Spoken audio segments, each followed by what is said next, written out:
ang mga kwento ng pag-ibig, kwento ng buhay at kwento ng pag-asa dito sa Barangay Love Stories. Love Stories.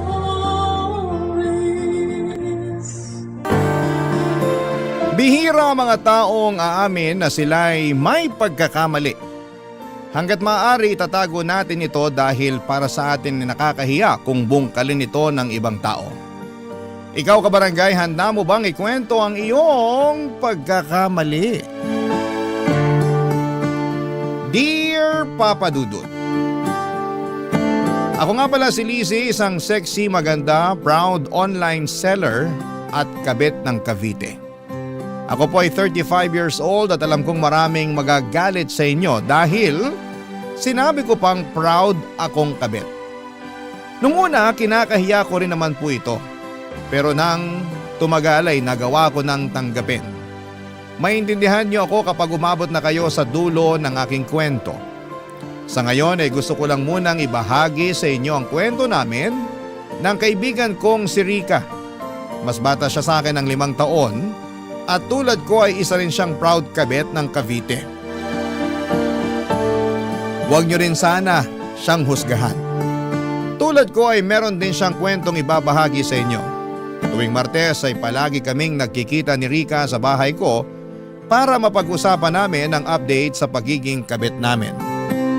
Wala naman kaming ibang kakampi dahil sa pagiging kabit namin. Kaming dalawa na lang ang pwedeng magkampihan at magkaunawaan sa sitwasyon namin. Tuwing Martes ay malaya naming napag-uusapan ang lahat ng tungkol sa pagiging kabit namin. Hindi namin hinuhusgahan ang isa't isa. Andun kami para yakapin ang pagkatao namin. Andun kami para makinig at hindi manumbat kung bakit namin nagagawa mga bagay-bagay dahil sa pagmamahal. Parte ng aming Martes ang pag-inom ng gin pomelo. Lagi na yung nakahanda. Dagdang pampalakas kasi yon sa loob sa amin para umamin sa mga nagagawa namin. Hindi naman kasi ganon kadaling aminin ang lahat, Papa Dudut. Kaya kailangan namin ng tulak ng gin pomelo. Ilang taon na namin ginagawa yon, ilang taon na rin kasi kaming kabit ng kaibigan ko.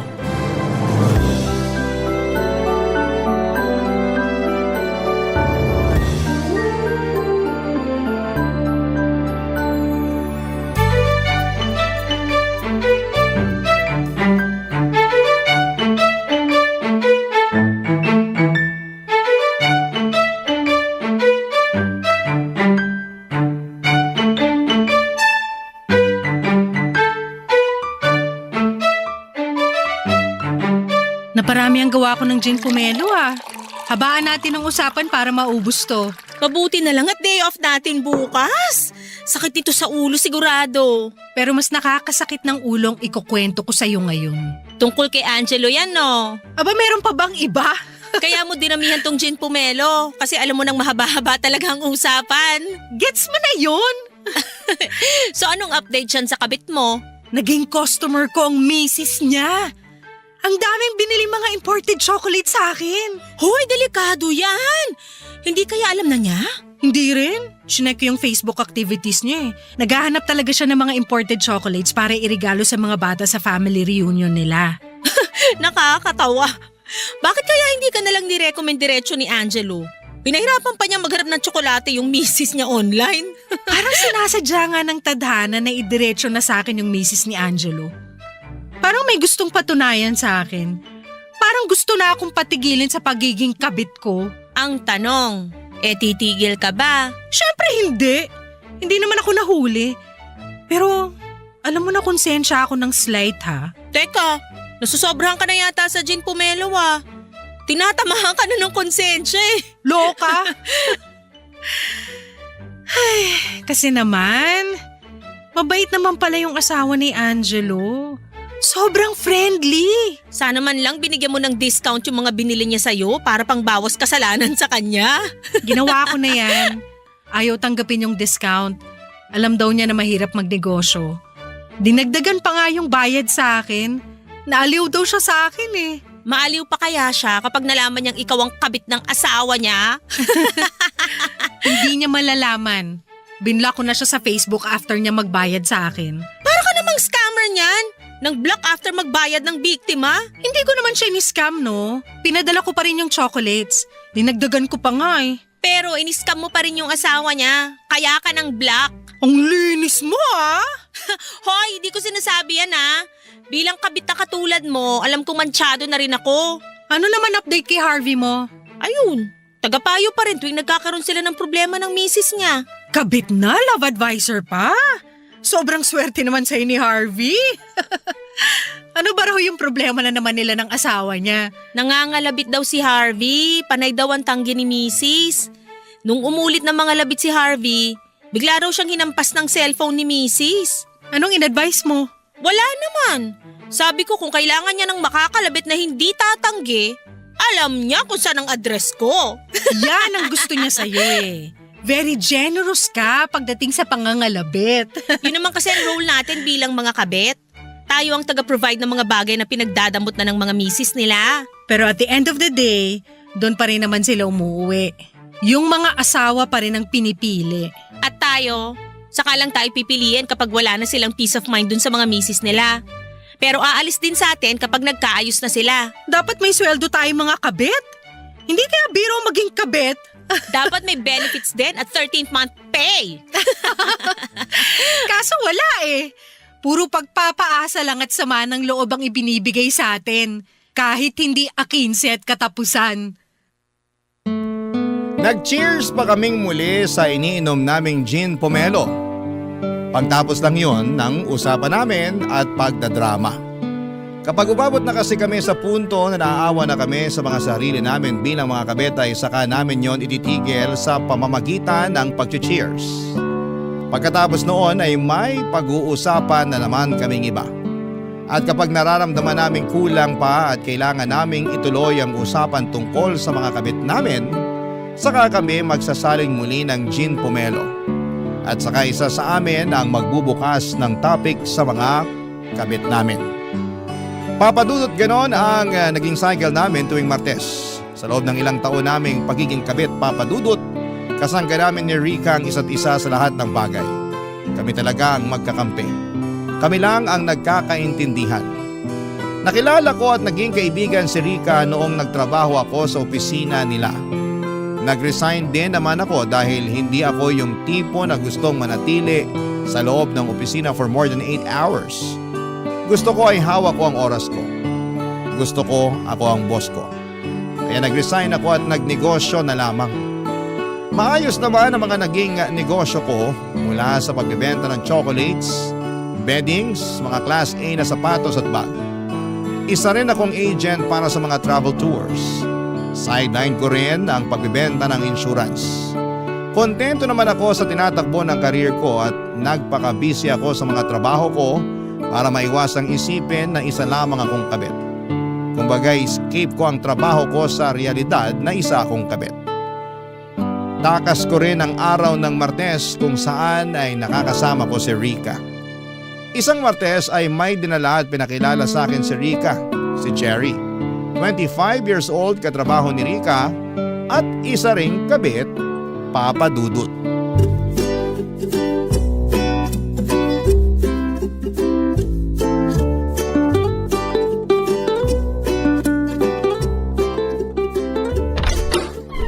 Lizzie! Oh! Ano? Ready na ba yung gin pomelo natin? Late ka ha? Kanina pa kita hinihintay. Tunaw na yung mga yelo para sa gin pomelo natin. Dumaan pa kasi kami nitong si Cherry sa pharmacy. May binili lang. Hi, Lizzie.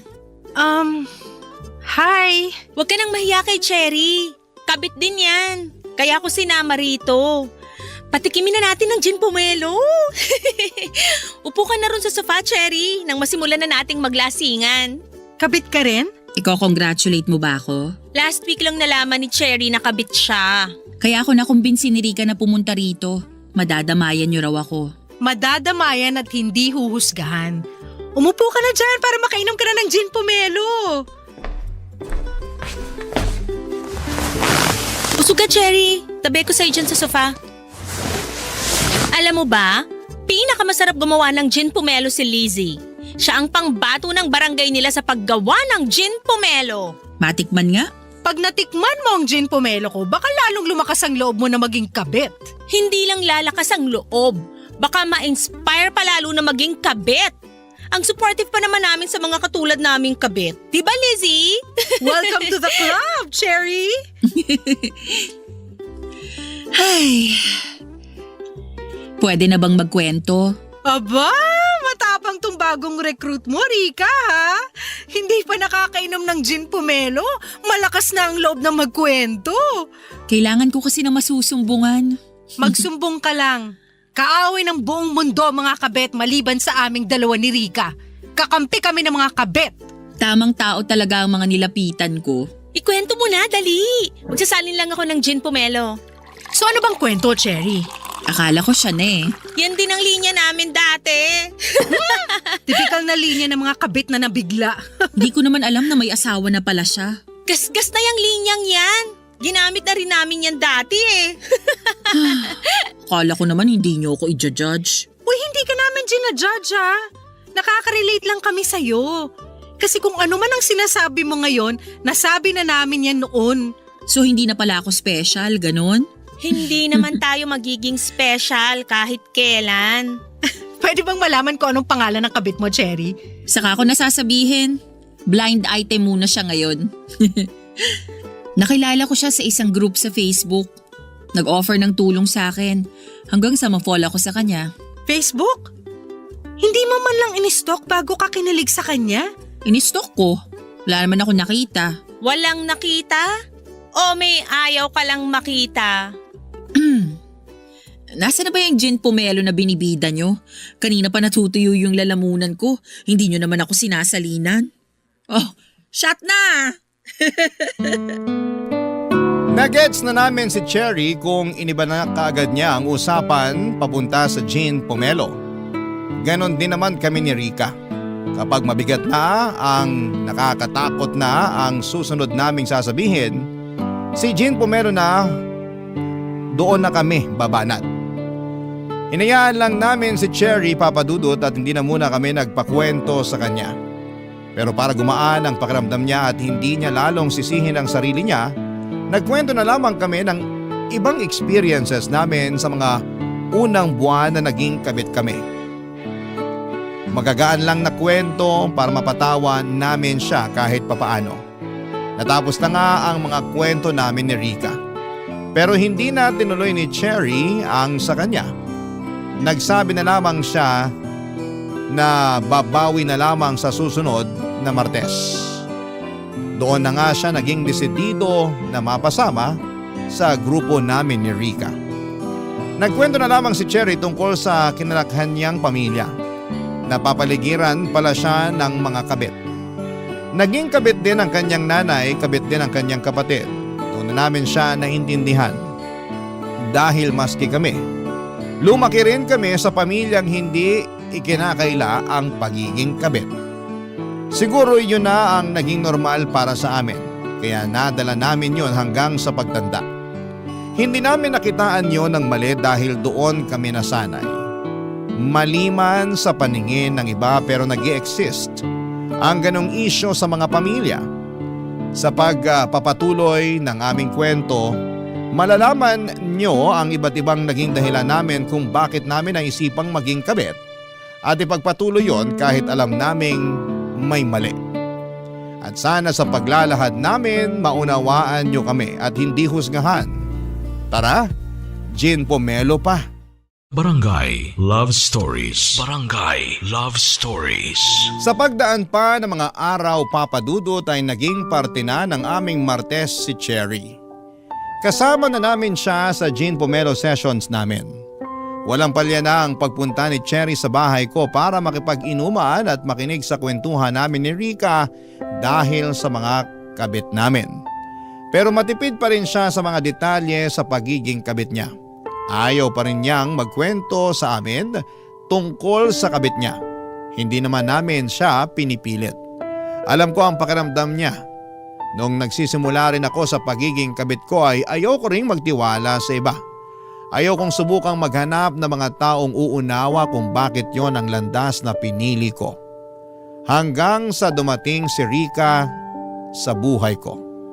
Pinakita niya sa akin na kahit kabit ako ay hindi naman ako sobrang samang tao. Yon ang balak naming ipaunawa kay Cherry.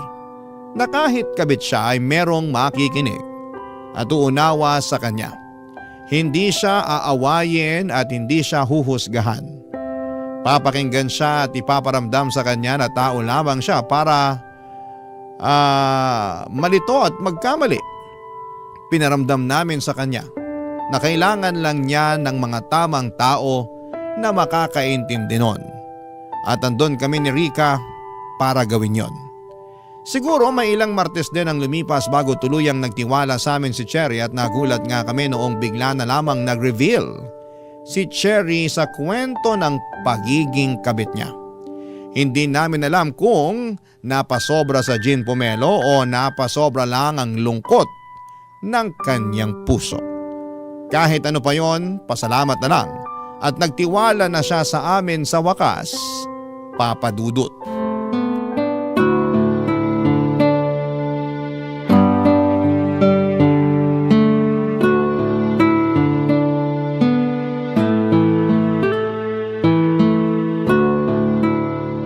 Kanina tumawag sa akin si Angelo.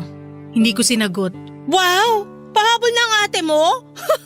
Ikaw na ba ang legal wife? Uy, kahit kabit ako dapat rin akong hinahabol, no? Baka hinahabol ng panghuhusga. Lizzie, lumalaban na sa asaran tong si Cherry, oh. Oo nga eh. Akala mo hindi kabit? Sino bang kakampi mo ha, Cherry? Kami mga kabit o yung mga legal? Eh di syempre kayo. I mean, tayo. Kabit din pala ako. Sorry, ang bilis kong makalimot. Nasobrahan na naman yata ako sa gin pomelo. Sairin mo na kaya tong natitirang gin pomelo sa pitchel. Baka sakaling maitula ka na nito para magkwento. Huwag mong pilitin, Rica, kung hindi pa kaya.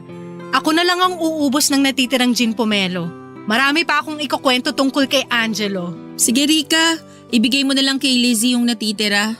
Di ko na kailangan yan para magkwento. Magkukwento ka na? Sa wakas! Anong pulutan ang gusto mo? Libre ko! Umaapaw na rin kasi itong nararamdaman ko. Parang makakaginhawa kapag nagkwento ko. Yan naman kasi yung sinasabi namin sa'yo dati pa. Ready na? Brian ang pangalan niya. At tama kayo nung sinabi niyo sa akin na hindi ko ginalingan ang pang-i-stalk sa kanya kung single ba o kung may asawa na siya. Sinadya ko yon kasi gusto ko na siya eh. Kaya bulag-bulagan ka, ganon. Kahit alam mo may posibilidad na may asawa na siya, hindi mo pa rin inalam. Pag naunahan ka na kasi ng kilig, tanga-tangahan ka na lang din talaga. Relate much. So kailan sinampal sa'yo ng tadhana na may asawa na pala yung Brian? Nung nagsimba ako at nakasabay ko sila sa misa. Buti ka pa nakakapasok ka sa simbahan. Kami ekis na. Parang ang dumi na kasi namin para pumasok doon. Pero eme lang. Huwag kang mag-alala. Huminto na rin ako nung nakasabay ko sila nun. Paano ba ang eksena? Katabi ko ang asawa niya sa simbahan. Hindi ko alam na siya na pala yun. Maganda ba? Parang santo yung muka. Walang-wala ako. Maganda ka rin naman ah. Pero hindi kasing ganda niya. Kaya ako nagtataka kung bakit nagawa pa ni Brian na lokohin yung asawa niya. Minsan kasi wala na lang sa itsura. Nasa performance na. Ang ibig kong sabihin, nasa galing na lang nating mga kabit kung paano alagaan ang pride o ego ng mga kinakabit nating lalaki. Yun naman ang gusto nila. Yung mararamdaman nilang lalaking lalaki sila. Yung hindi laging pinupuna yung mali nila. Yung halos sambahin na sila, yun ang kailangan nila. Correct. Mukhang masustansya tong pomelo na hinalo mo sa gin, Lizzie, ha? Ang brainy na ng mga sagot mo. So paano na dumating sa eksena si Brian? Late dumating si Brian. Nagsimula na yung misa nung dumating siya tapos tumabi sa asawa niya. Doon kami nagkatinginan. Para siyang nakakita ng multo nung nakita niya akong katabi ng asawa niya. Anong reaksyon mo? Ganun din pero mas nonchalant lang ng konti kesa kay Brian. Ay, hindi ko makakalimutan nung nagsabi na kami ng peace be with you sa isa't isa. Halos hindi ko matignan ang asawa ni Brian. Ang ganda pa naman ang ngiti niya sa akin. Paano mo lulunukin yung peace be with you na inoffer sa'yo ng asawa niya? Eh ikaw yung nagbabadya na sumira sa kapayapaan nilang mag-asawa. Rika, kung payapa ng pagsasama nilang mag-asawa, bakit pa gagawing kabit ni Brian tong si Cherry, di ba? Sa bagay. Ang pinakamasakit pa sa misa na yon, nang makita ko silang naghalikan. At hindi man lang ako nagawang sulyapan ni Brian para ipakitang nakokonsensya siya. Ay, hindi ko na pinatapos yung misa. Umalis na ako agad. Last na pagsisimba ko na yon. Paiyak na noon si Cherry habang tinatapos ang kanyang kwento, Papa Dudut. Kaya naman nilihis na lamang namin ni Rica ang usapan at nagpuntang muli sa mga kabit namin. Nag-share kami ng mga nakakatawang moments na kasama namin sila. Kahit papaano ay gumaan naman ang pakiramdam ni Cherry sa mga narinig niya. Nakalimutan niyang saglit ang kabit niyang si Brian. Nakaramdam ako ng awa para kay Cherry. Yun ang unang beses na naging kabit siya at ang bilis lang din niyang nahuli. Kaya alam kong mahirap yon para sa kanya. Dagdag pa niya, tinawagan pa nga siya ni Brian pagkatapos ng misa. Sinubukang magpaliwanag. Hindi malakinggan ni Cherry ang paliwanag ni Brian dahil nasasaktan siya. Pero hindi niya iniwan si Brian, pinagpatuloy niya. Gusto na lang daw magpanggap ni Cherry na kunwari ay wala siyang nalaman. Pinagpatuloy nila ang namamagitan sa kanilang dalawa, Papa Dudut. Naging mas lalong maingat ang pagtatagpo nila. Madalas sa malayo sila nagkikita, namamasahe pa ng malaki si Cherry para lamang makasama itong si Brian. Nainis na lamang kami ni Rica sa mga nalaman namin dahil dapat ang gumagastos noon ay si Brian at hindi si Cherry. Dahil higit kanino man, si Brian ang mas nakikinabang sa namamagitan sa kanilang dalawa. Pero wala namang kaso yon para kay Cherry, basta ang importante ay hindi sila mahuli. Kaya lang mukhang hindi umaayon ang tadhana sa kanila, Papa Dudut. Mukhang hindi sila habang buhay na makakapagtago sa sitwasyon nila. Isang Martes ng gabi, nagkwento na naman si Cherry at nalaman naming nakakatunog na ang asawa ni Brian. Kami na ang kinabahan para kay Cherry dahil sa mga nangyayari, Papa Dudut.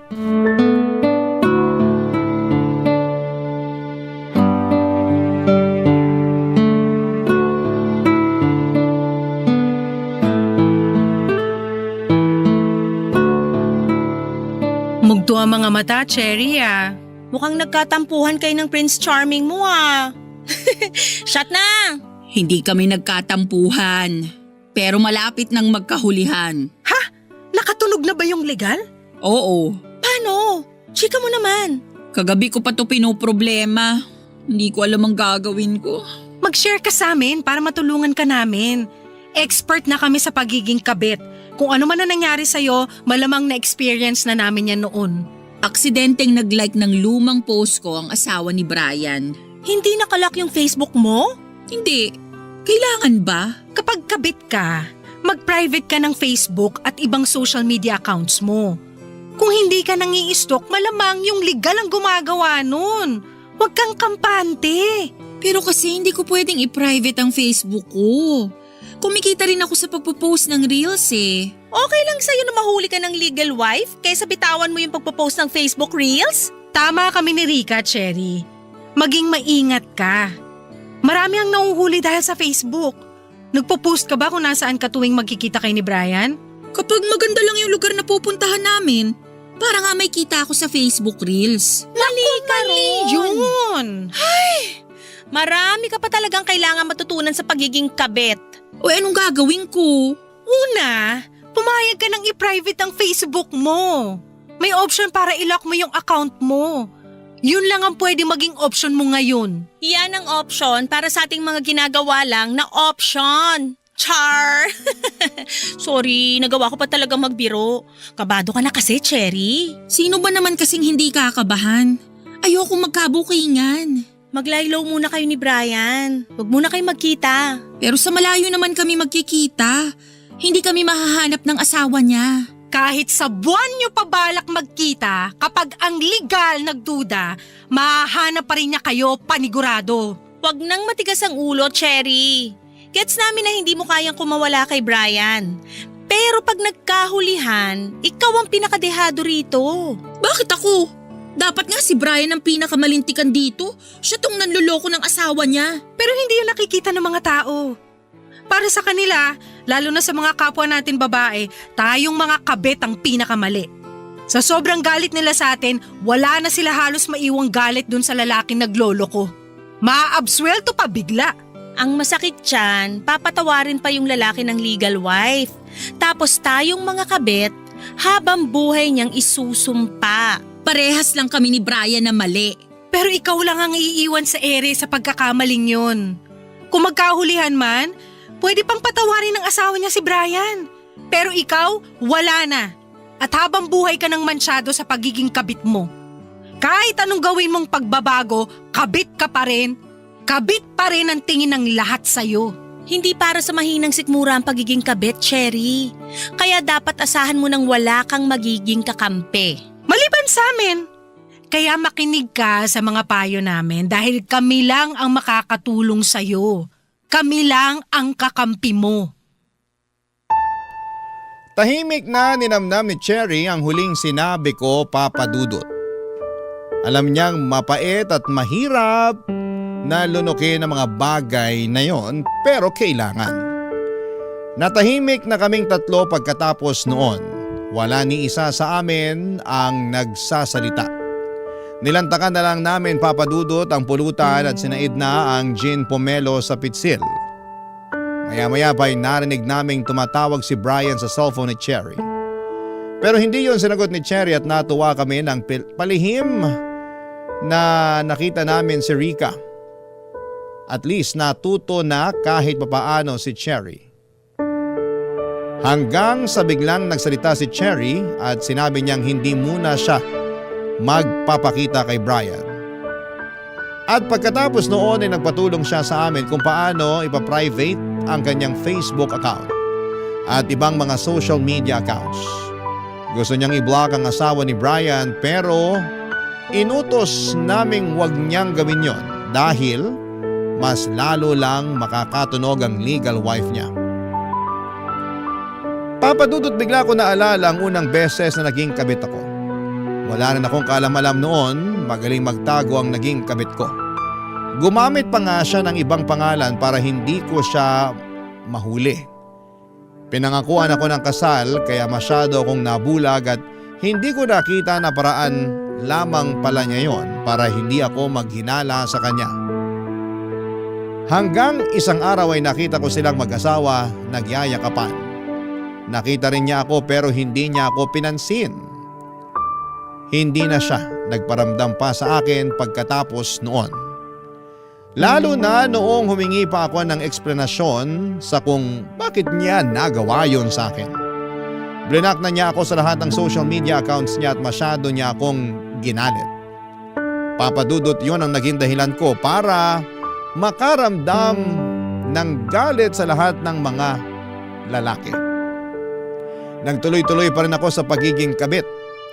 Hindi ko alam kung bakit ko nararamdaman na ma-attract sa ganong klase ng buhay.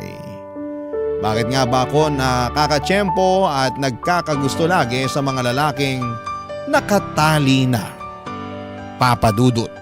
Barangay Love Stories. Barangay Love Stories. Makalipas ang ilang araw at linggo ay hindi na muling nagkwento pa si Cherry sa amin tungkol kay Brian. Pakiramdam namin ay tuluyan na niyang iniwasan si Brian.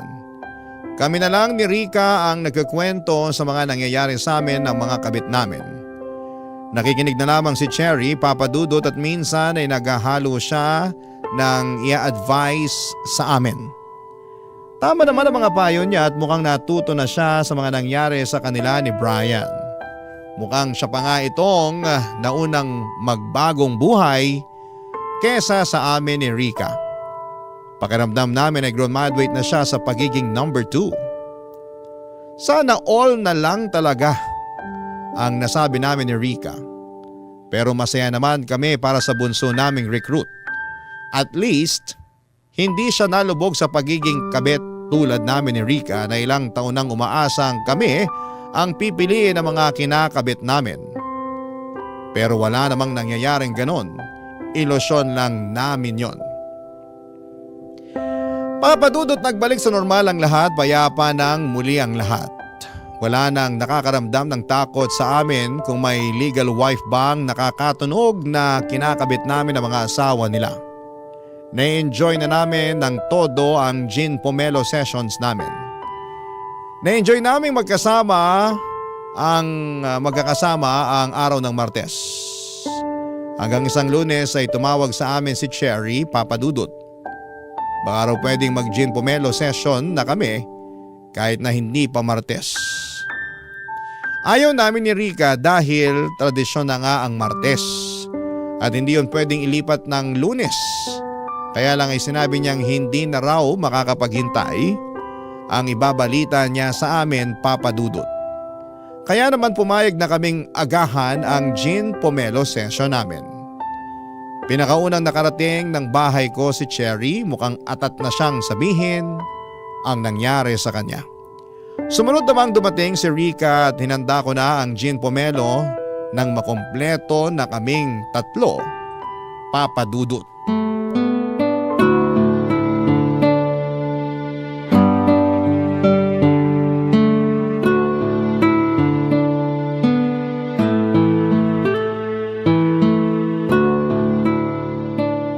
Ibabalita mo, Cherry, at hindi mo na mahintay na magmartes.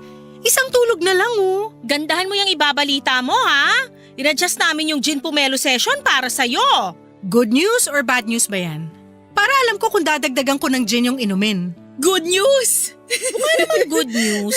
Blooming ka eh. Ano muna ang skincare mo bago ka mag-splok ng balita mo? At kung na-order ba yan online para maihabol ko na sa mga ipapadeliver ko? Buntis ako! Ha? Hindi ko alam kung anong sasabihin. Congrats? Ano ba? Sabi ko nga sa inyo, good news to.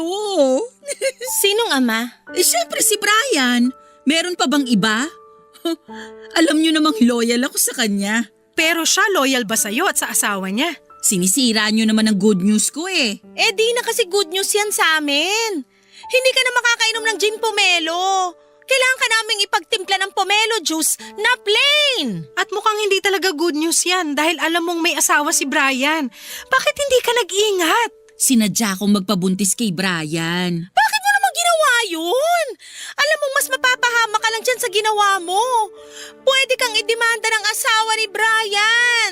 Nandamay ka pa ng bata. Imbis na ikaw lang itong nagtatago, pati yung walang kamuwang-muwang na nasa sinapupunan mo, madadamay pa. Sino bang nagsabi na itatago ko siya? Ilalantad mo yung pagbubuntis mo? Bakit kaya hindi ka nalang magkusang pumunta sa presinto para magpakulong? Walang ganyang ganap na mangyayari. Cherry, kabit ka! Hindi na ako magiging kabit.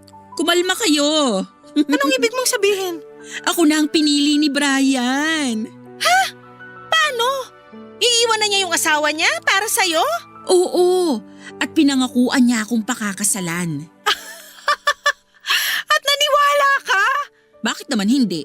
Ramdam kong saya niya nung sinabi ko sa kanya na buntis na ako. Madali lang pekein ng saya, lalo na sa mga manlolokong kagaya ni Brian. Hindi man luloko si Brian. Bulag-bulagan na naman, girl! Ginawa ka niyang kabit! May asawa siya! Hindi pa ba panloloko yun? Akala ko ba walang manghuhusga kapag may gin pomelo session? Sorry ka, Lunes ngayon kaya hindi counted to. I-judge ka namin lalo na at may sanggol ng involved. Ang gusto lang naman naming sabihin… Huwag na kayong magsalita kung i-judge nyo lang ako. Parehas lang naman kayong mga kabit, kaya huwag kayong magmalinis. Ang kinaibahan ko lang sa inyo, pinili ako. At kayo, hindi. Parang nanapak ang huling sinabi ni Cherry, Papadudot.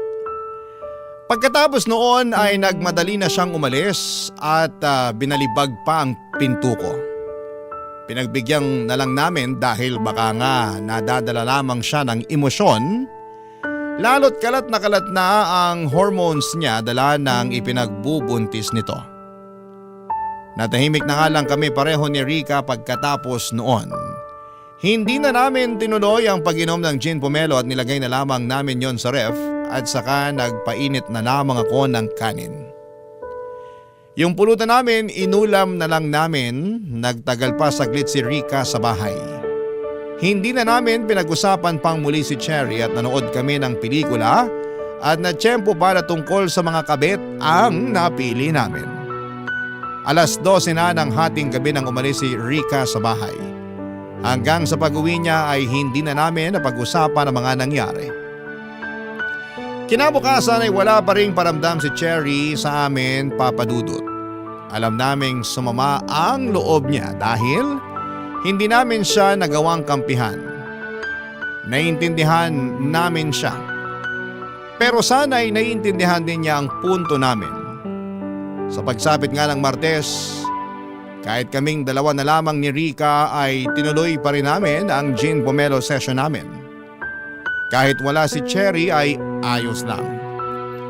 Kami naman ni Rica ang nagsimula noon. Maagang pumunta si Rica, nagluto kami ng pulutan at nagkakatawanan pa kaming dalawa habang nagkikwento kami sa isa't isa na mga update sa mga kabit namin. Pagkatapos naming magluto ng pulutan ay nagtungo na kami sa sala para magsimula ng uminom.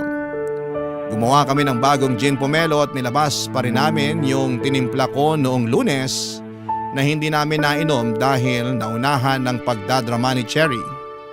Pagkatapos noon, Papa Dudut ay nag-back to normal na kami ni Rica.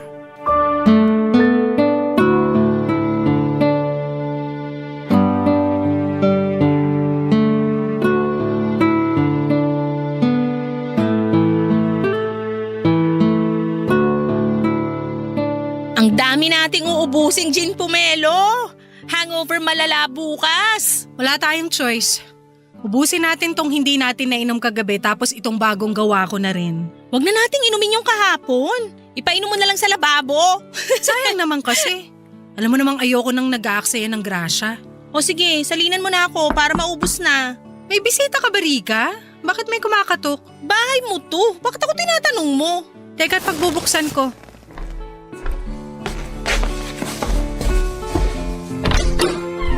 Cherry! Welcome pa ba ako rito? Oo naman! Halika, pumasok ka! Andito si Rica. Kakasimula lang namin. Cherry! Ano ginagawa mo rito? Maupo ka para komportable kayo ng baby mo. Salamat, Rica. Alokin sana kita ng gin pomelo pero may karga ka na. Gusto mo ba ipagtimpla kita ng pomelo juice? May sobra pa ako sa kusina. Hindi na. Salamat na lang. May problema ba? Bakit parang ang lungkot mo? Tama kayo. Manloloko si Brian. Ay, gusto talaga kitang alokin ng gin pomelo.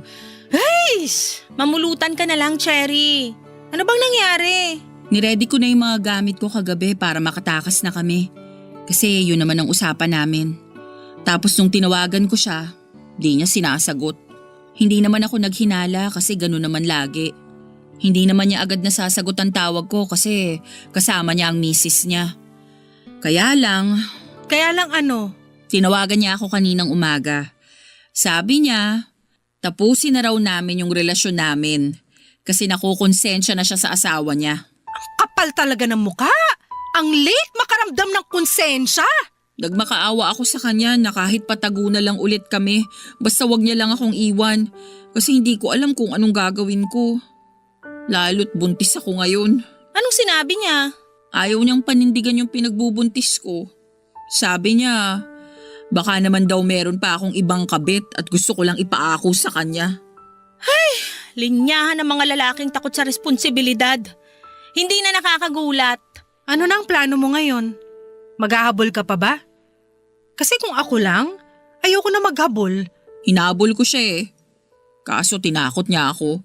Sinabi niyang isusumbong daw niya ako sa asawa niya at sasabihing stalker niya ako. Ang kapal ng mukha talaga. Nagawa pang magdagdag ng kasalanan. Nakakagigil. May plano ka bang isumbong siya sa asawa niya o magsumbong sa mga pulis? Wala naman akong magiging laban. Tama naman kayo eh.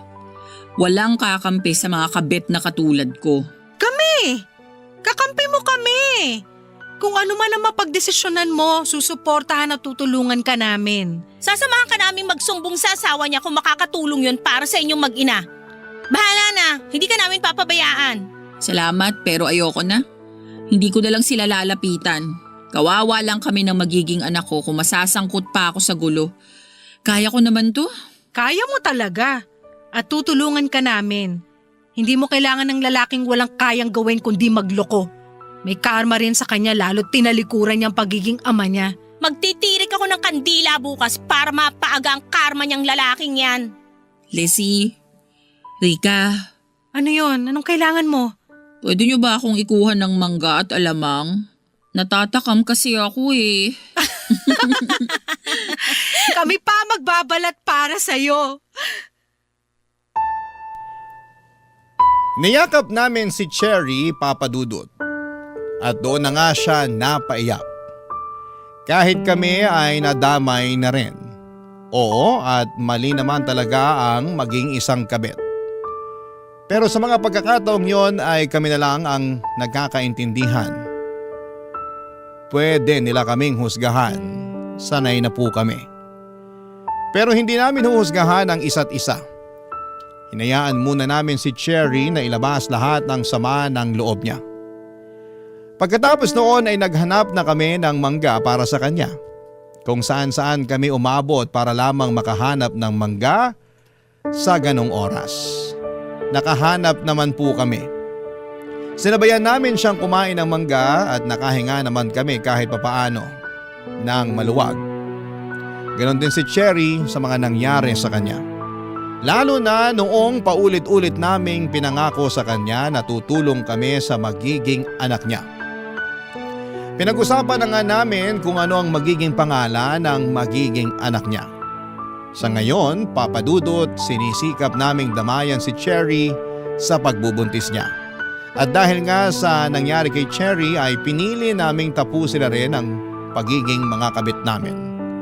Mahirap man pero ginawa po namin.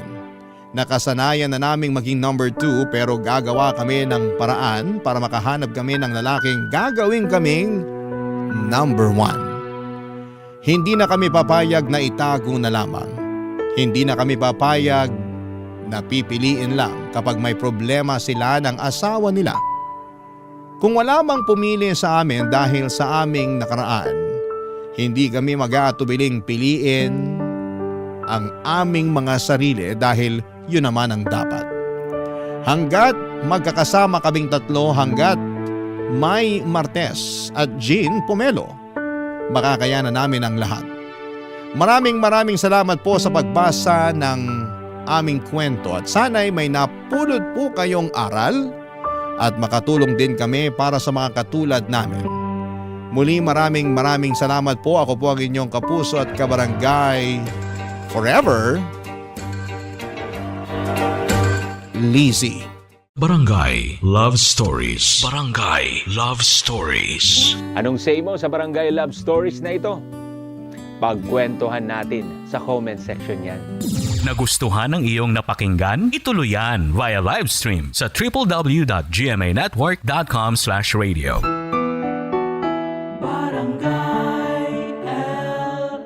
In Mega Manila, 97.1. Forever. Ang mga kwento ng pag-ibig, kwento ng buhay at kwento ng pag-asa dito sa Barangay Love Stories. Love Stories.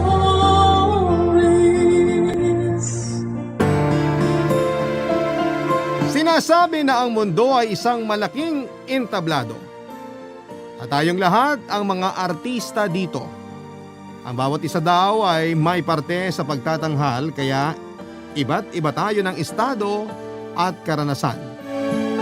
Ikaw kabarangay, alam mo ba kung anong papel mo sa mundong ito?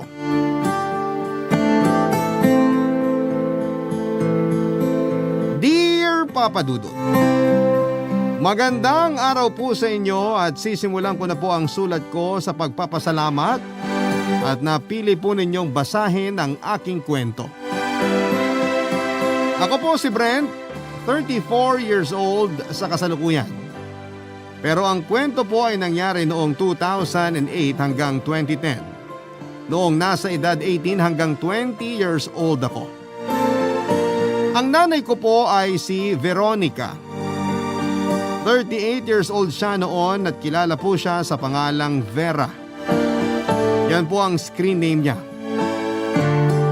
Papadudot, nakakatawa mang sabihin ay may screen name ang nanay ko kahit na nag-e-extra lamang siya sa mga teleserye at pelikula. 1991 noong magsimula siyang mag-extra. Isang taon na po ako noon. Dalagang ina po ang nanay ko at iniwan po kami ng tatay ko noong magbuntis siya. Kaya naisipan ng nanay ko noon na umextra para din may ekstrang pera na panggastos hanggang sa nagustuhan na niya. Noon nga pong mag-18 ako ay pinipilit na niya akong mag-extra. Opo, Papa Dudut. Napilitan lang po ako. Pero dahil mahal ko ang nanay ko ay ginawa ko naman ang mga trabaho ng buong puso. Sa tuwing taping po ay palagi naming nakakasama si Tito Rogelio o mas kilala sa screen name na Rogue o Rogie. Dahil pareho po ng caretaker si nanay at tito kaya palagi silang magkasama sa mga taping. Mabait po si Tito kaya siya na po ang naging tatay-tatayan ko. At dahil sabik ako sa tatay ay naging sobrang close kami. At isa siya sa mga kadahilanan kaya nagpatuloy ako sa pag-i-extra. Maayos po ang samahan nila ng nanay at ni Tito. Pero nagkalamat po nang malaman ni nanay na may nagugustuhan akong isang babae at si Tito ang sinabihan ko na sobra naman ang suporta sa akin ng mga panahong yon.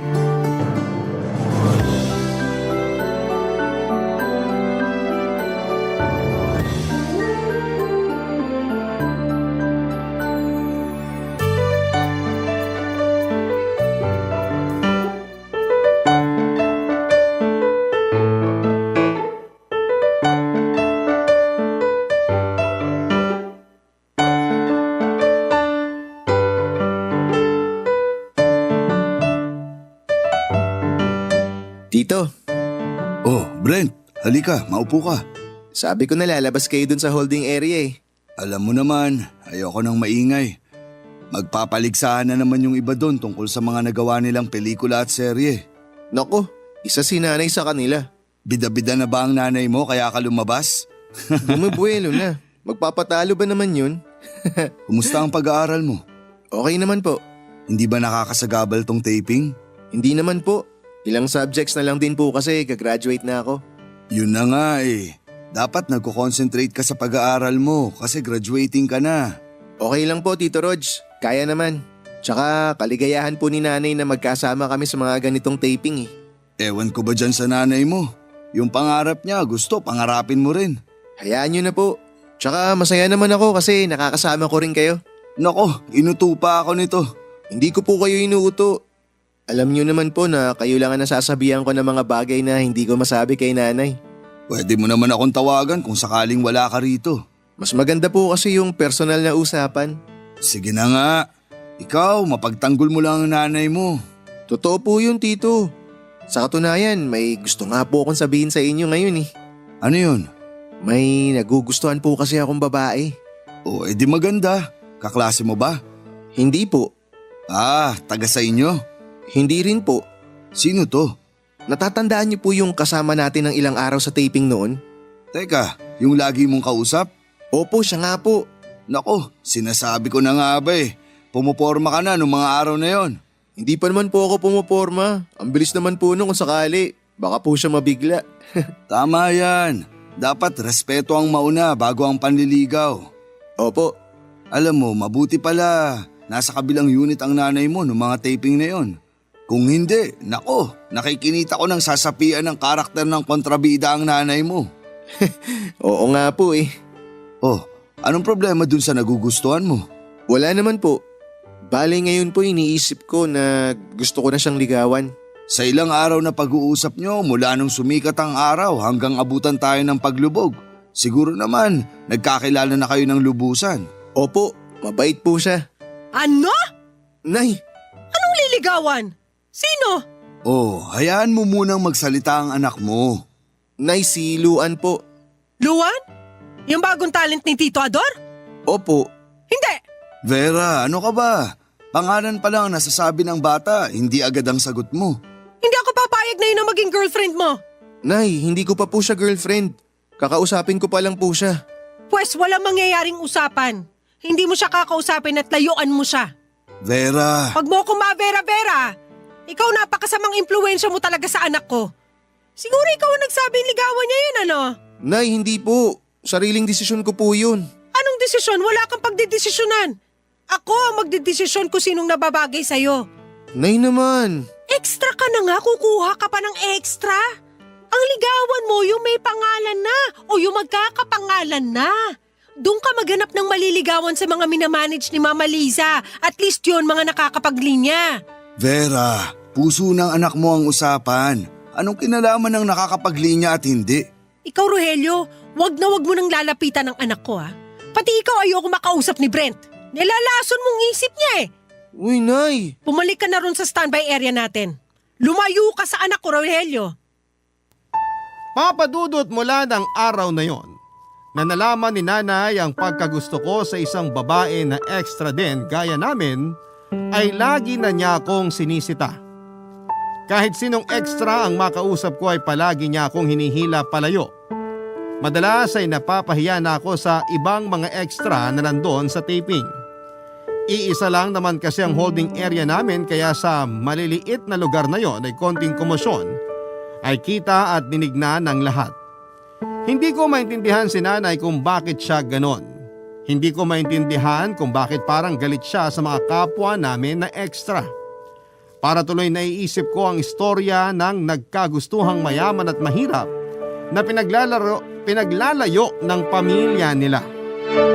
Dahil sa ginagawa ni nanay, ay lihim ko pa din pong kinakausap si Tito Rog. Kailangan ko kasi ng kakampi. Kailangan ko ng tagapayo. Pero madalas ay nahuhuli kami ni nanay na magkausap. Parang nabayaran niya lahat ng kasama namin para magsumbong sa kanya kapag kausap ko si Tito. Kaya ang laging kawawa ay si Tito Rog na laging inaaway ni nanay. Pero kahit na ganoon ay hindi naman lumalayo ang loob ni Tito sa akin. Para ko talaga siyang tatay. Laging sinusumbatan ni nanay si Tito Rog tungkol sa mga naitulong ni nanay sa kanya. Pero magaling din namang bumuelta si Tito Rog. Kada buwelta niya ay tatama kay nanay na mas madami nga naman ang naitulong ni Tito sa amin kesa sa mangilan-ngilan na nagawa ni nanay para kay Tito Rog, Papa Dudut.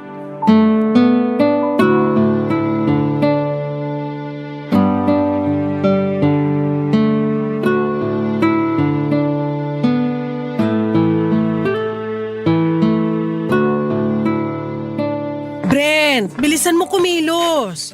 4 a.m. ang call time natin dun sa fast food. Ano yan? Bakit nakapantulog ka pa rin? 2:30 na. Nay, hindi ako sasama.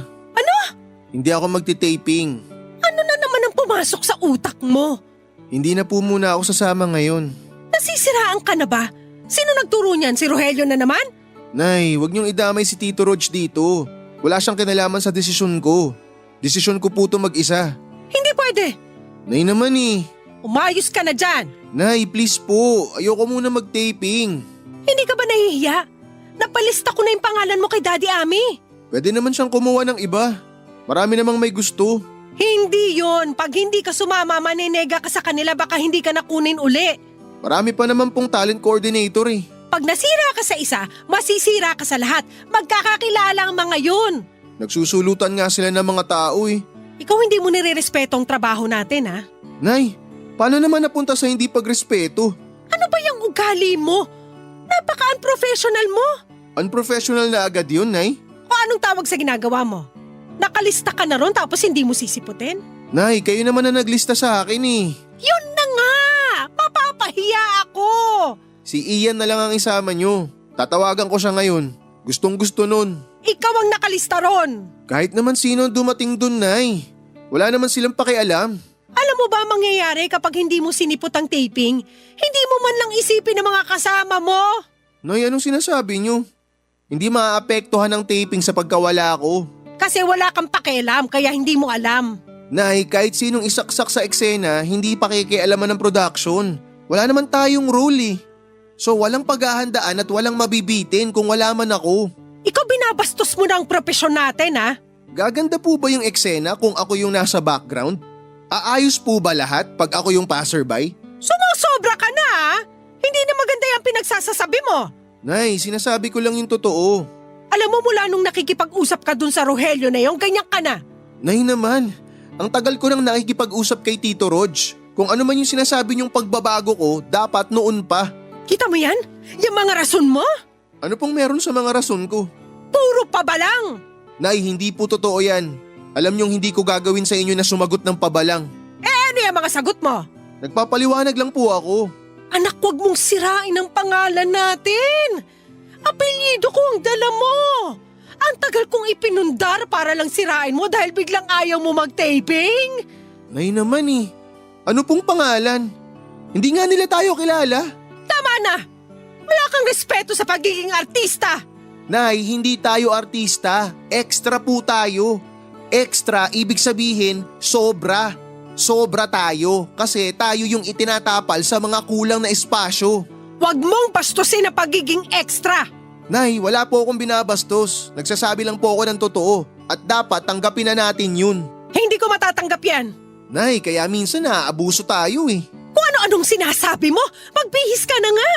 Nay, hindi niyo pa rin po ba naiintindihan? Ikaw ang hindi nakakaintindi. Nagsasayang ka ng oportunidad. Bibigyan ka raw ng linya. Sa'yo daw ipagagawa yung role ng tambay na may linya. Kaya na ni Ompong yun. Ikaw nga ang gagawa. Pagkakataon mo na para makilala. Nay, kahit galingan ko, hindi naman ako makikilala. Anong hindi? Mapapansin ka. Okay na ako, Nay. Anong okay?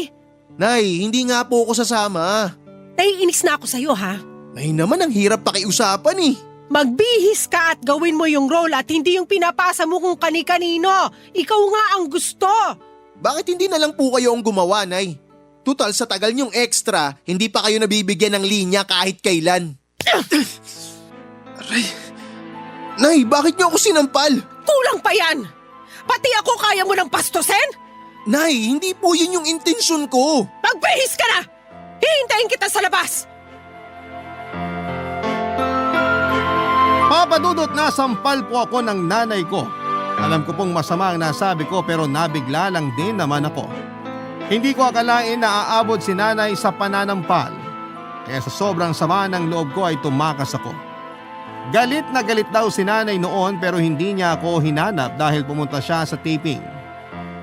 Hinila na lamang niya ang kapitbahay namin para kapalit ko. Dahil nahihiya daw ito na nagpalista siya tapos ay hindi darating. Ikalawang araw ay hindi pa din po ako hinanap ni nanay. Pero ikatlong araw daw ay nagtanong-tanong na ito. Magtatawag daw sa ibang extra na baka nasa kanila ako pero walang nakapagsabi kay nanay kung nasaan ako. Hindi ko talaga pinaalam kahit na kanino kung saan ako tumuloy.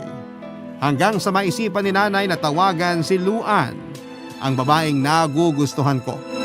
Pero hindi ko alam at hindi din alam ni nanay na palaban pala si Luan. Kasi nung tawagan siya ni nanay ay sumigaw kaagad ito na ilabas daw ako. Doon na nga lumabas yung tapang ni Luan. Hindi din ito nagpatalo sa mga sinasabi ni nanay. Napahiya si nanay nang sabihan siya ni Luan ng social climber na stage mother. Ang masakla pa ay hindi na nakabawi pa si nanay dahil binabaan siya ng telepono. Kaya naman lalong nagalit si nanay sa babaeng gusto ko.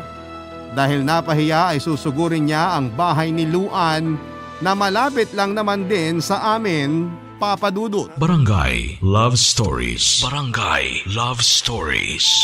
Papa Dudut, gaya nung umalis ako, mas inuna ni nanay ang magtaping kesa ang hanapin ako. Ngayon naman ay mas priority niya ang makipag-away kesa ituloy ang paghahanap sa akin. Nang marating niya ang bahay ni na Luan ay mag-iiskandalo ito. Sila Luan ay ilang bahay lamang ang layo sa bahay ni Tito Rog, kaya dinig ni Tito Rog ang gulo. Malaki ang gulo dahil palaban si Luan at ang nanay niya na isa ding talent supplier. Kaya sa gitna ng away ay pinagbantaan ng nanay ni Luan si nanay na hindi na ito kukuning extra. Imbes na matakot si nanay ay nagmalaki pa ito na hindi daw talaga siya magpapahandle sa nanay ni Luan dahil garapal daw itong mag-cut. Kinuha na si nanay ng nanay ni Luan bilang extra noon, kaya alam niya ang kalakaran sa grupo ng nanay ni Luan. Ibubulgar ni nanay ang mga isyo tungkol sa nanay ni Luan, gaya ng mga presyohan niya na halos mahigit kalahati ang binabawas niya sa mga natatanggap na extra na under niya. Ginawa na din pala kay nanay yun noon, pero nanahimik siya dahil sayang din ang booking sa nanay ni Luan. Mapapahiya na ang nanay ni Luan noon kaya susugurin nito si nanay. Mabuti na lamang at nakalapit agad si Tito Rog. Naawat ang susugod at agad na hinila si nanay sa mas tahimik na lugar, Papa Dudut.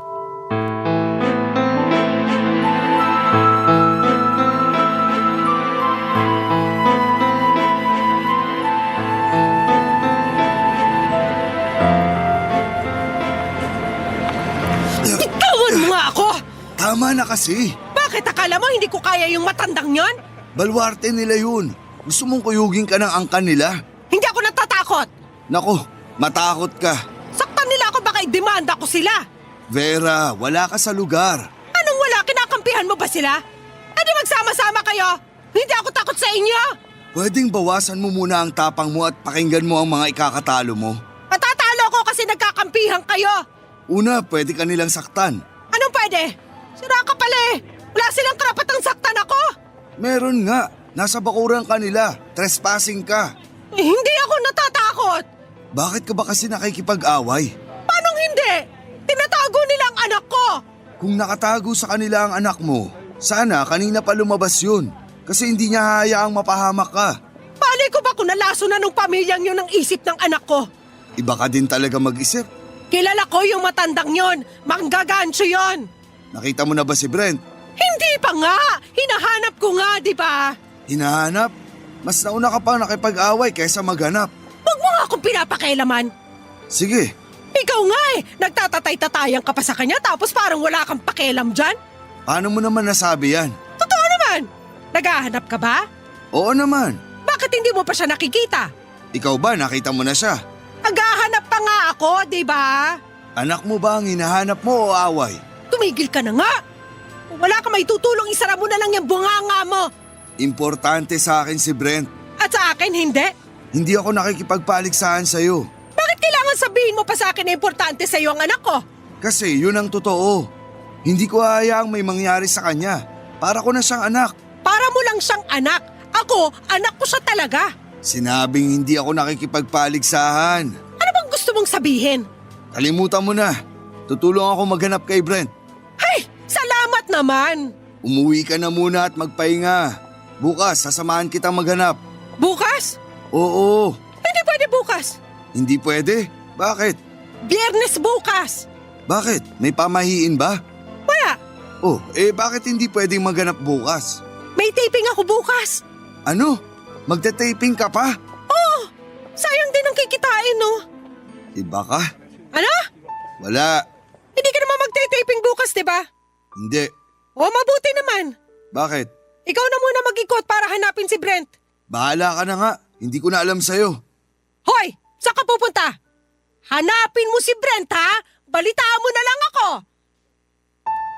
Papadudot 5 araw na akong hindi umuuwi, si nanay ay hinahanap-hanap naman ako.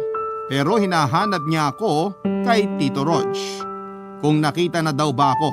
Kasi busy siya sa nagkasunod-sunod na mga tapings niya.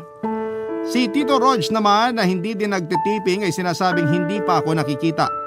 Pero nagiba ang ihip ng hangin noong ika-6 na araw na wala pa din ako. Dito pa lang nagumpisang totoong mag-alala si nanay kasi nag-iiyak na daw ito.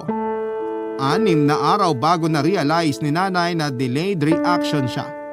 Si Tito Rog naman nang malaman nga na nag-iiyak na daw si nanay ay nag-alala na rin. Kaya pipilitin niyang gumawa ng paraan para mapauwi na ako. Papadudot, nakita po ako ni Tito Rog kung papaano po ay mamaya ko na sasabihin. Kinausap niya ako ng masinsinan tungkol nga sa kalagayan ng nanay ko noon. Nung una ay ayaw kong maniwala. Kasi naman po papadudot ay 6 na araw na ay saka pa lang siya nag-alala. Naisip ko noon na ayos naman pala na wala ako kasi wala nang ibang nangyari. Masaya pa din sa taping si nanay. Ayun naman yon sa mga kasama niyang umi-extra. Pabida pa din daw si nanay at hindi nagpapatalo sa achievements ng iba pagdating sa pag-i-extra. Pinakiusap lang talaga ni Tito Rog na umuwi ako kaya po ako umuwi. Kinabukasan, eksaktong 1 linggo ay sinamahan ako ni Tito Rog pa uwi sa amin. Doon ko nakita si nanay na kahit mag-isa sa bahay ay umiiyak.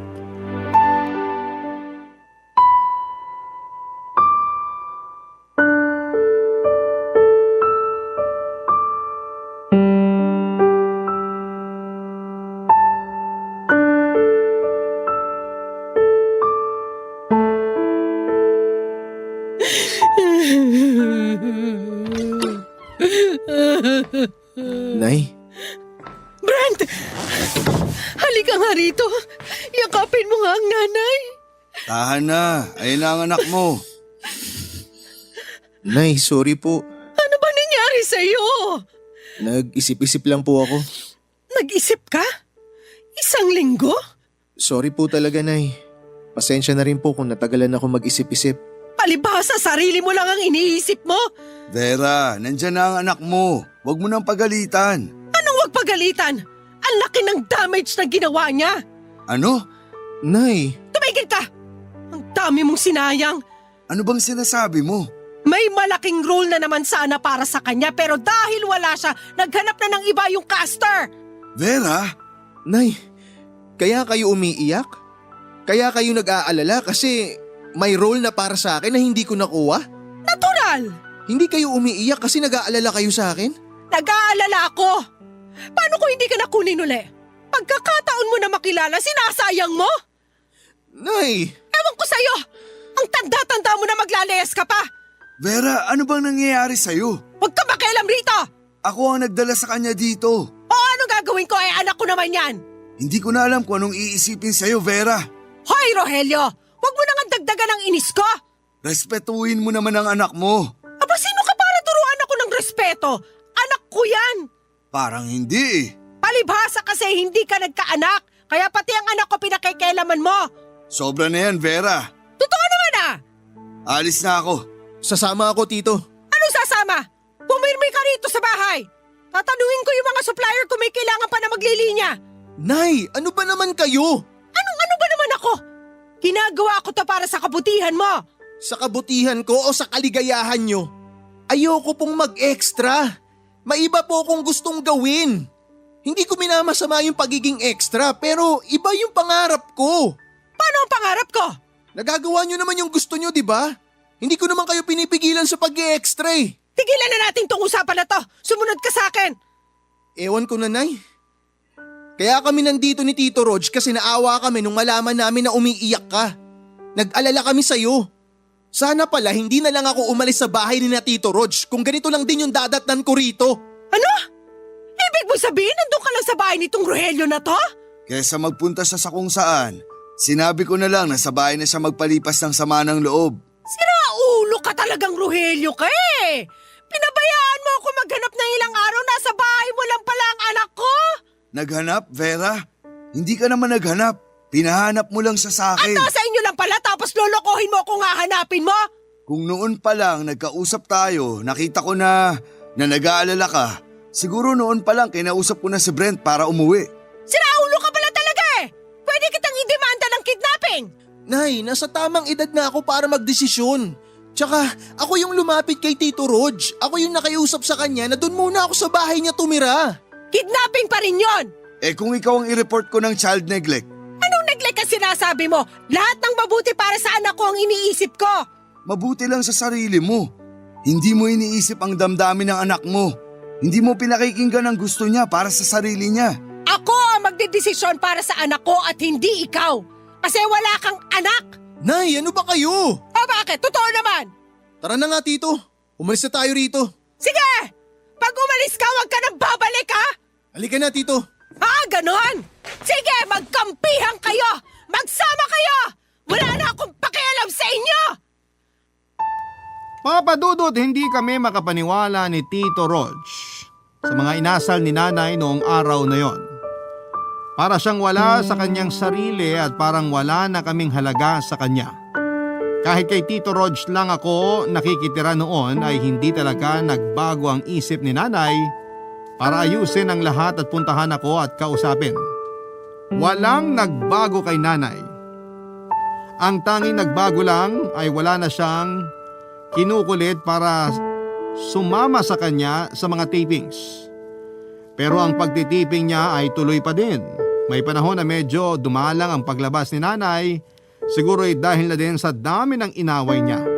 Nag-iikot siya sa mga talent caster, coordinators, caretakers at supplier. Pero para siyang binoykot, lahat sila ay sinasabi na puno na ang mga listahan nila. Kahit ang isang supplier na inaaway niya noon ng sobra ay nilapitan niya din. Nakikipagbati siya pero matigas ang supplier dahil sa tindi ng away nila. Galit pa din sa kanya kaya kung ano-anong mga masasakit na salita ang nadinig ni nanay. Si nanay naman imbes na magpakumbaba ay pumatol pa din.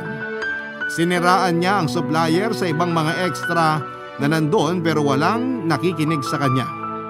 Napahiya lang si nanay sa ginawa niya o kung napahiya man talaga siya. Pauwi na si nanay nang makasalubong niya ako kasama si Luan, ang anak ng isa sa mga sinugod niya dati para awayin. Barangay Love Stories. Barangay Love Stories. Papa Dudut, inulit lang ni nanay ang ginawa niya. Ayaw niya si Luan para sa akin dahil extra lang din ito at walang maitutulong sa pag-angat ko. Yun ang nasa isip ni nanay. Sinugod niya kami at pinagsisigawan si Luan dahil nga sa matapang din si Luan ay lumaban din ito ng palitan ng salita. Hindi ko alam ang gagawin ko, Papa Dudut, ayaw paawat ni Luan kaya si nanay na lang ang pinakiusapan ko. Pero mas lalo pa itong nagalit na kesyo mas kinakampihan ko daw si Luan kesa sa kanya. Lalong nagwala si nanay mas tumindi ang lakas ng boses pati ang mga sinasabi niya. Dumating si Tito Rog at tumulong na mag-awat. Ako ang umawat kay Luan at si Tito Rog naman ay si nanay ang inaawat. Pero habang inaawat ay lalo silang nagliliyab sa galit. Hindi naman sila nagpapang-abot pero hindi na maganda ang mga salitang nabibitawan nila sa isa't isa. Papa Dudut, mas nag-escalate pa ang away ng pasugod na darating ang nanay ni Luan.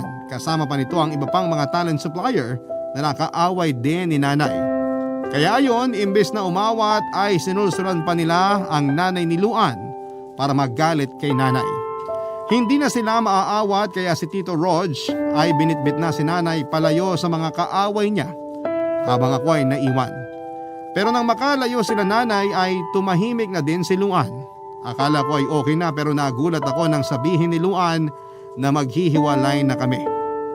Papa Dudut, umaga noong sinagot niya ako, wala pang tanghali ay nagkahiwalay na kami kaagad. Hindi niya daw kaya kung ganon ang nanay ko. Siyempre sumigunda pa ang nanay niya at pinagtabuyan na ako. Napakasakit po ng mga nangyari, Papa Dudut.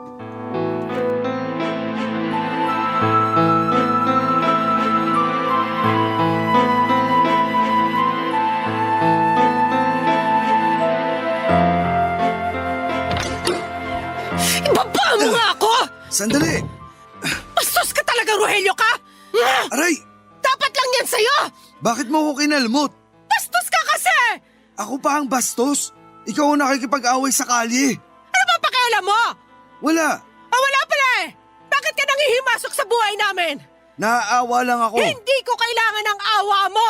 Hindi ako sa'yo naaawa. Sa anak mo. Pakialamero ka kasi! Hindi mo man lang binigyan ng kahihiyan ng anak mo. Bakit ako pagsasabihan mo? Pagsabihan mo yung mga yon, nagtulong-tulong pa sila. Akala nila hindi ko sila kaya? Ano? Bakit ka nandito? Vera! Huwag kang makialam dito! Ikaw, Brent! Bakit hindi ka sumama doon sa mga patay gutom na yon? Tutal sila naman ang kinakampihan mo! Wala po akong kinakampihan, Nay. Sinungaling ka! Palibhasa, yang ugali mo nakuha mo sa tatay mong sira din ang ulo! Vera, sobra na yan. Sinabi huwag ka makialam dito eh! Nay, ano po bang nangyayari sa inyo? Dahil lang sa pag-extra, nagkakaganyan kayo? Lang? Nilalang mo lang ang pagiging extra? Tandaan mo, ang pag-extra ko ang bumuhay sa'yo! Ang pag-extra ko ang nagpaaral sa'yo! Nay, hindi ko po nakakalimutan yun. Sa totoo lang, ipinagpapasalamat ko nga eh. Pero hindi rin naman po maganda na ipagpilitan nyo sa akin yung gusto nyo. Bakit hindi? Para kanino ba ang kagustuhan ko? Nay, kung ano man yung gusto nyong gawin, nire-respeto ko yun. Pasensya na po kung nakapagsalita ako ng hindi maganda tungkol sa pagiging extra. Pero Nay, respetuhin nyo rin naman po na may iba akong gustong gawin. Sino gusto mo? Yung babae yun? Yung anak nung manunuba? Yun ba ang gusto mo? Hindi lang po yun, Nay, kundi pati sa buhay ko mismo. Yung gusto ko para sa sarili ko. Tsaka para lang alam nyo, Nay kaninang umaga, opisyal na naging kami ni Luan. Pero pagkatapos ko kayong makita na nag-away, yung relasyon naming dalawa, tinapos ko na. O anong gagawin ko? Iiyak ba ako? Nay, tsaka na lang po tayo mag-usap. Papasok na ako sa kwarto ko. Tito Rog, excuse po. Maiwan ko na po kayo. Hoy! Kinakausap pa kita! Hayaan mo na muna yung bata. Hindi siya bata! Nakakaintindi na siya! Paano niya maiintindihan yung ginagawa mo? Maski sino hindi maiintindihan yan. Anak mo pa kaya? Pwes, hindi ko siya anak! Ano ba yung sinasabi mo, Vera? Total wala na siyang pakialam sa mga pangarap ko para sa amin eh. Eh di kalimutan niya na rin na nanay niya ako. Darating ka talaga sa ganyang pag-iisip? Sinabi ko na nga sa'yo, hindi mo ako maiintindihan kasi wala ka namang anak. Oo na, wala na. Pero alam ko kung paano ingatan ng damdamin ng iba. Anak ko man o hindi. Ewan, ang dami mong drama! Bahala ka na nga sa buhay mo. Mabuti pa nga, umalis ka na! Wala ka na nga naitutulong, nanggugulo ka pa! Tito Rog, Aalis na ako. Umalis ka na nga! Ang dami mo pang pasakalye! Tito, Ano yan? Bleach! Bakit mo hawak tong bote ng bleach? Brent! Ano nangyari sa'yo? Tito, Anong ginawa mo? Ininom mo yung bleach! Tito ba alam po? Brent! Huwag ka magsalita ng ganyan. Dadalhin kita sa ospital. Wag na po, Tito. Hayaan niyo na lang po ako. Hindi, bubuhatin kita. Tito, huli na po. Wag na po kayong magpagod. Nararamdaman ko na rin po. Hindi na po ako aabot. Hindi ko na po kaya. Huwag ka magsalita ng ganyan. Brent! Anak! Anak ko! Bakit mo ginawa yan? Patawarin mo ako, anak! Magbabago na ako! Hindi na kita pipilitin kung ayaw mo! Anak! Anak! Parang awa mo na! Mahal na mahal ko po kayo. Anak!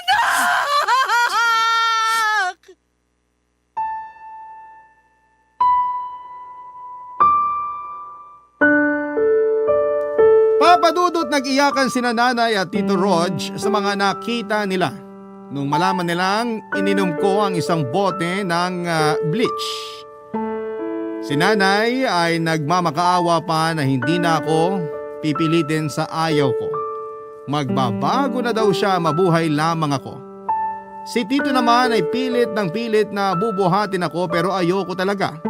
Kahit na binubuhat pa niya ako ay nagpapabigat ako lalo.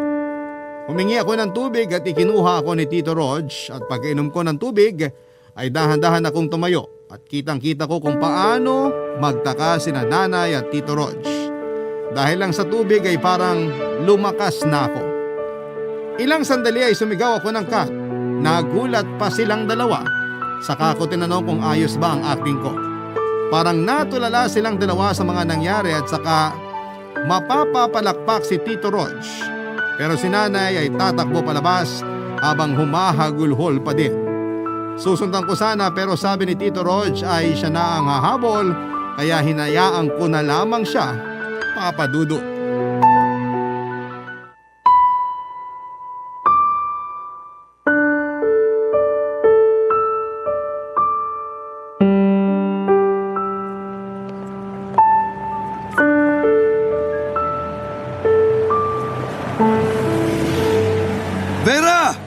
Veronica! Iwan mo na lang muna ako. Sandali! Bakit ba? Huminto ka muna. Pagod na ako. Sino may sabing habulin mo ako? Napagod na ako kanina kakabuhat sa'yo. Sinabi ko bang buhatin mo ako? Baka naman pwede ka makipag-usap ng maayos. Iwan mo na nga muna ako. Hindi. Pag-usapan natin to. Ngayon. Walang mangyayari. Kasi ayaw mong makinig. Makinig ka na muna. Nakita mo naman ang ginawa ng anak ko?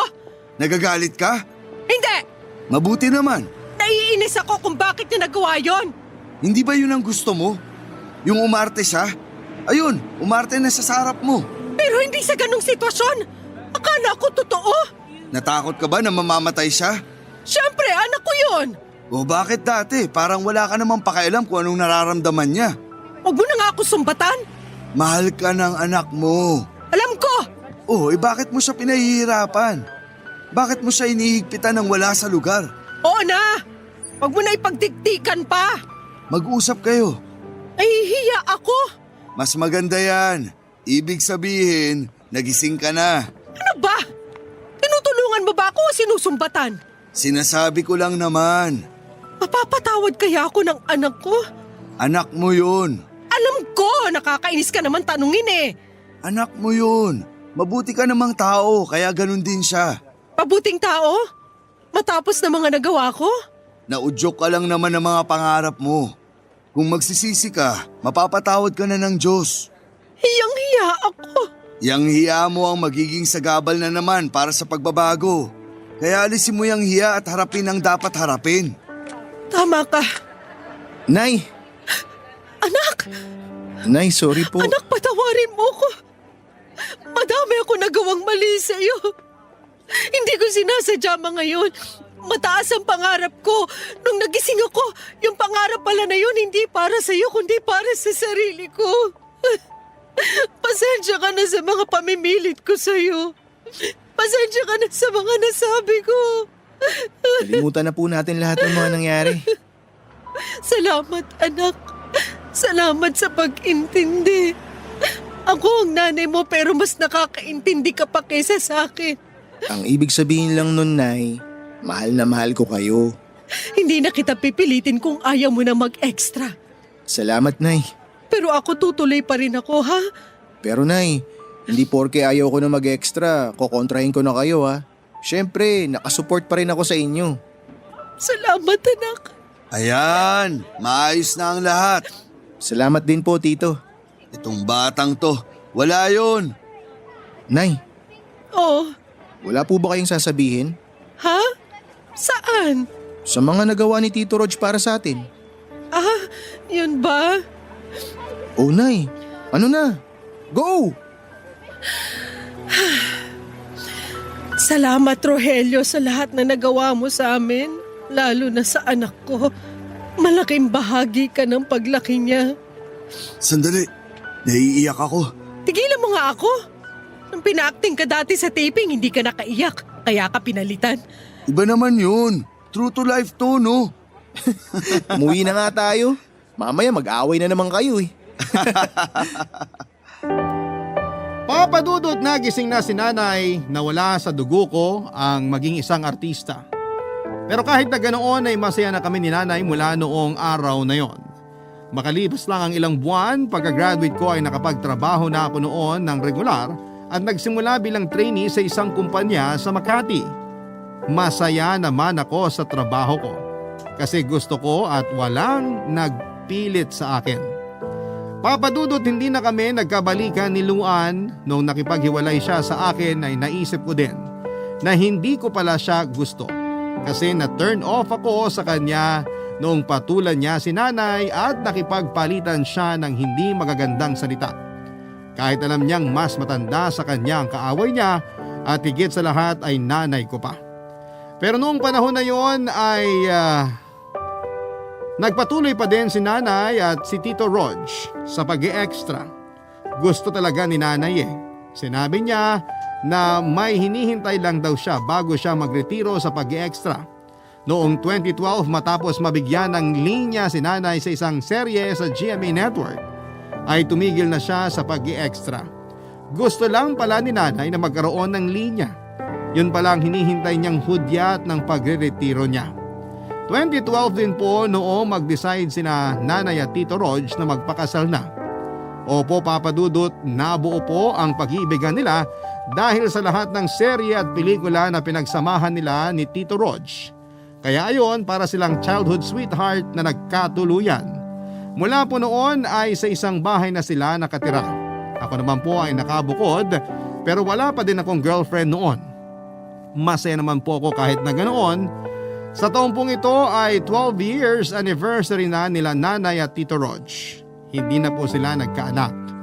Masaya na sila sa nag-iisang anak nila at ako po yun. Pero kahit na hindi sila nagkaanak ay nagkaroon naman sila ng 4 na apo. Opo, happily married na din po ako. Binabantayan ko po si Nanay at ang asawa ko. Kasi baka magbalik ang pangarap ni Nanay o kaya ang asawa ko naman ang maging tulad ni Nanay. Kasi nakikitaan ko po ang mga anak ko na nahihilig sa pag-arte. Salamat po Papa Dudut sa oras na ibinigay ninyo para sa aking kwento. Maraming salamat po sa Barangay Love Story sa pagtampok dito at sa pagkakataon na ibinigay ng Barangay LS 97.1. Ang inyong forever kapuso at kabarangay, Brent. Nagustuhan ng iyong napakinggan? Ituloy yan via live stream sa www.gmanetwork.com/radio.